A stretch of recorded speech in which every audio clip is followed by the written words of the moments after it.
I've got this here. I've got the tape measure.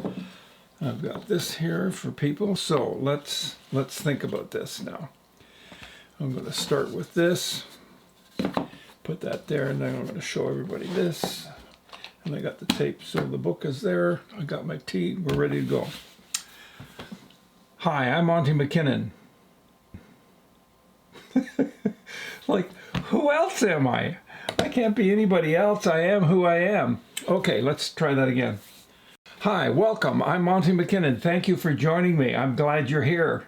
I really am. Hi, I'm Monty McKinnon. Thank you for joining me. I'm really glad you're here today. What I'll show you today is the video jig. The video jig.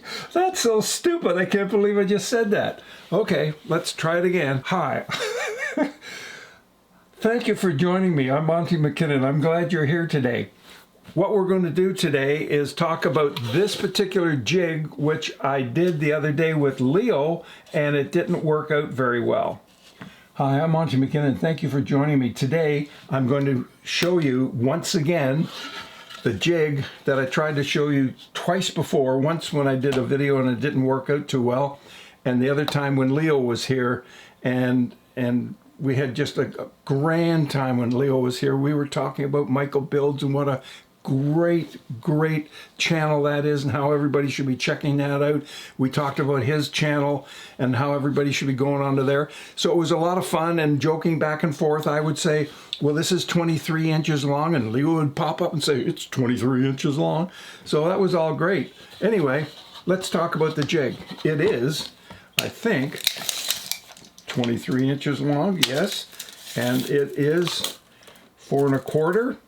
And then we've got two 1-inch pieces here that are slotted, and you do that on the bandsaw, and this is a piece that's 18 inches.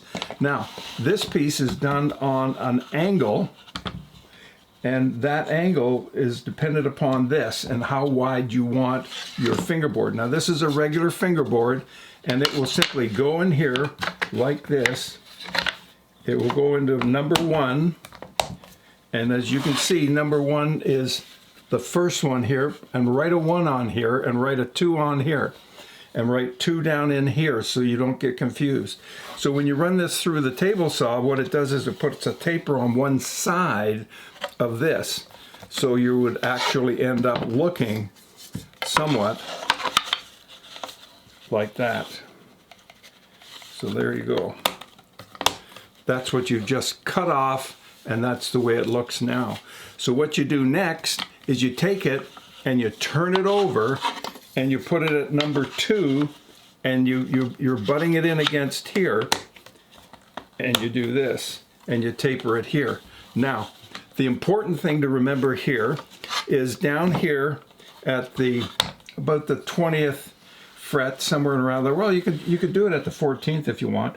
You know how wide you want your fingerboard here at the 14th. They're usually somewhere around 2.2 inches, somewhere in that vicinity. So depending on how wide you want that and how wide you want it at the nut end here and then down here will depend on the angle of this 18-inch board here.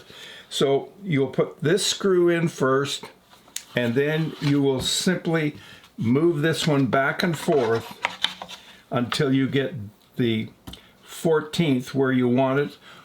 And let's say it is, let's say you come to the end and you want it 2.2 or 2 1/4 right down by the sound hole.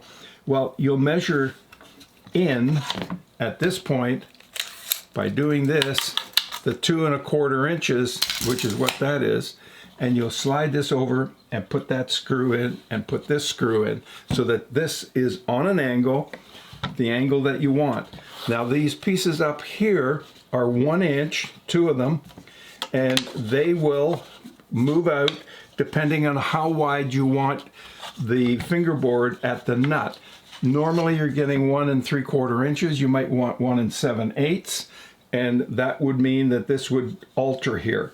And you would simply loosen the screw and just make that change, knowing that the width of your binding plus your purfling could be 10 thousandths of an inch. Your Your binding could be 20 thousandths of an inch, so you're going to have 2 of those.